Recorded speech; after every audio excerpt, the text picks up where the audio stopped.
Do you guys remember when Instagram first introduced the carousel feature? I mean, we're talking years back now. I can't even remember. How old was I? Definitely I had finished secondary school, so I must have been 17. Either way, it was a long time ago. But since then, I've noticed people have been very creative with the way that they use the carousel feature in Instagram to convey their story. So I thought today I would share with you guys 3 things that I do to make my photos stand out. And we're gonna go through a bunch of things that I like to sort of implement within my carousel post to convey my story a little bit better. Now, the 3 things that I'm gonna be discussing with you guys is graphic design and color choice. We're looking at split images. This is something that I've been doing for such a long time now, so I thought I'd chuck this in. And also we've got borders, so adding borders to your photos. This I see very popular amongst film photographers. And we've got the double exposure effect, I like to call it, which I use a lot for my Instagram reels. So without further ado, let's not waste any more time and jump straight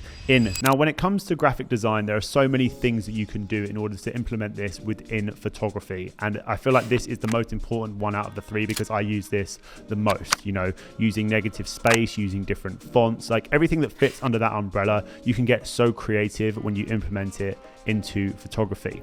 So we're going to have a look at this photo that I took in New York. It was a very dark, moody day leading into blue hour, so it's giving some Gotham vibes. All right, instantly my eye was drawn to 2 things. The angle that I took the photo was sort of obscure. I didn't take it straight on. I took it a slight, 35-40 degree angle, and also the split between both of the sides of the buildings. There was like a slither of sky down the middle, so I thought, how could we use this to play around with some text or some graphics? So what I did was I actually downloaded a font similar to the film title that they used in the Batman. I thought these like bold, bulky characters would work really well with this image as it kind of like sits in line with the rectangular shapes of the buildings. So as you can see, we've got some really nice symmetry and also some negative space here. So what I'm actually going to do is rotate this 180 degrees so it's upside down. I actually listened to the monologue beginning scene of the Batman because I thought, one, I'm a big fan of this film. I think it's one of the most cinematic films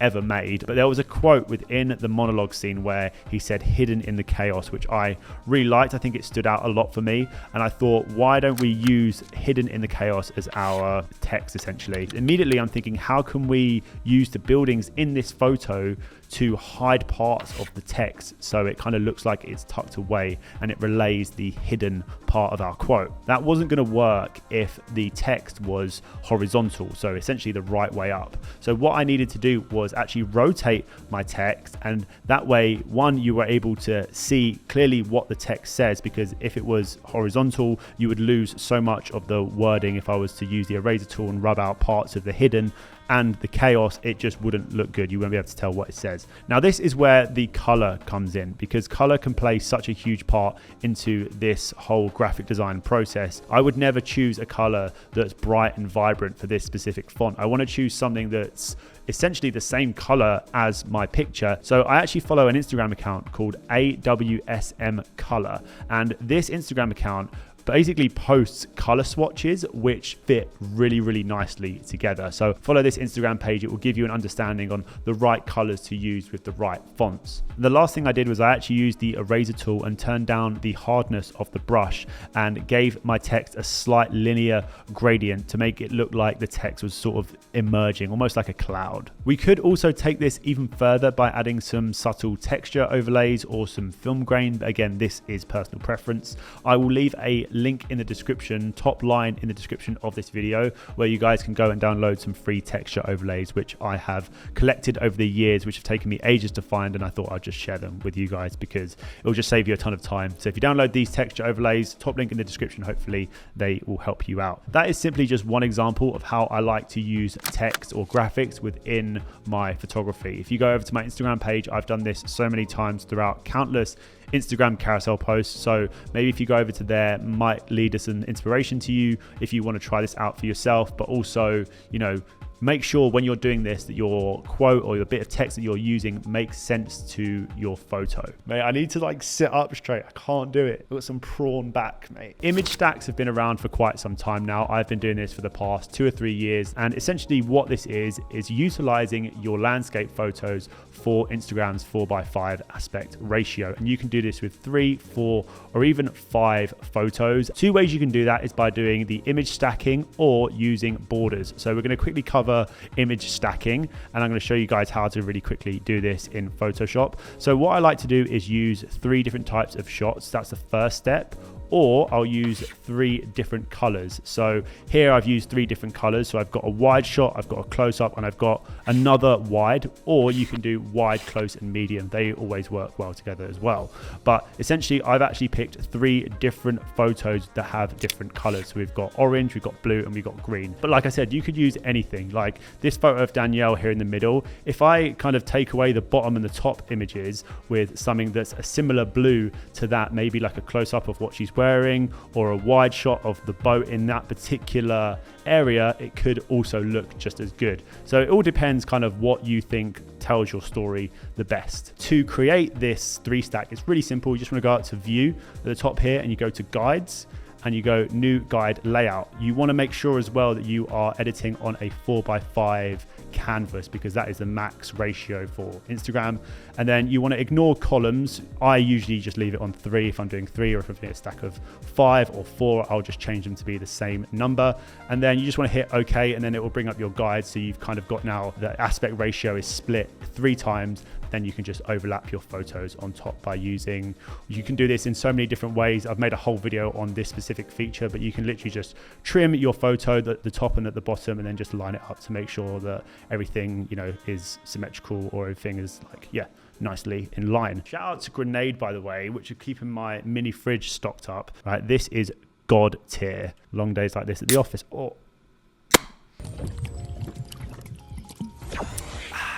Because we're working with Photoshop, we want to keep that 4:5 aspect ratio because it takes up the most amount of screen real estate, or you could have it in square, again, personal preference, but you want to keep that 4:5 aspect ratio and just make that plain white border. And this will basically act as our fake frame essentially. But the beauty of this is you don't have to post 4:5. So you could have a photo that's landscape, you could have a photo that is, you know, square, and then dump it into this 4:5 border.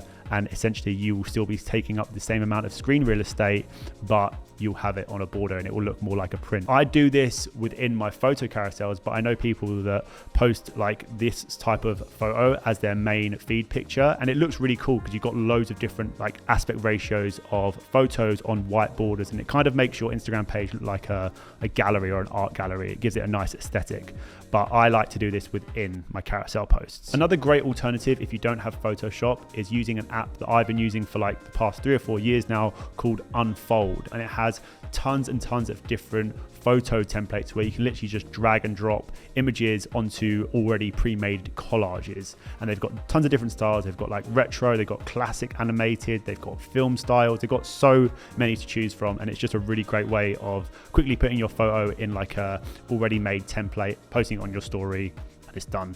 But that is like the mobile alternative, I guess. And lastly, we have the double exposures. The first thing you're going to want to do is make sure you're working on a 9:16 aspect ratio, not 16:9. So if you open a new document in Photoshop, make sure you have pixels selected, and you want to have the width as 1080 and the height as 1920. The next few steps are a lot of trial and error. I have spent hours and hours on my computer just playing around with different blending modes, repositioning photos, seeing what looks good. So I've actually taken this picture right here of Tommy sitting in the car, and what you will notice about this shot is where I've blended the 2 other images, there are no light parts. I've blended them in the sort of darker areas. Essentially what you want to do is just make sure that they stand out, but stand out enough to the point where you don't really notice them. And I know that sounds kind of weird, but in order to do that, you want to play with the blending mode. I usually use screen or lighten, and then I'll turn down the opacity. Something else I'll do in order to get rid of the harsh lines is I'll actually use the eraser tool. Again, I'll turn down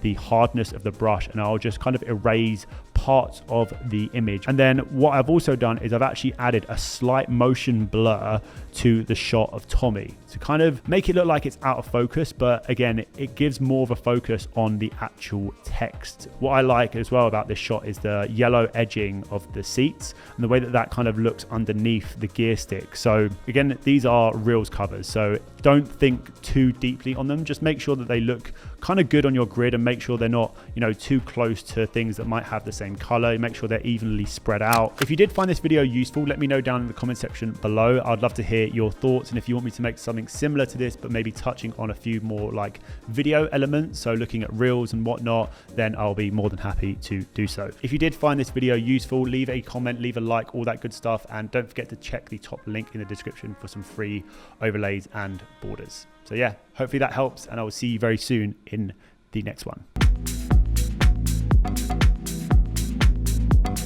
What do you think of the X, by the way? This little thing, this little contraption I've made. I quite like it. I'm pretty impressed with it. I saw it on one of Landon's videos and I was like, this is a little vibe.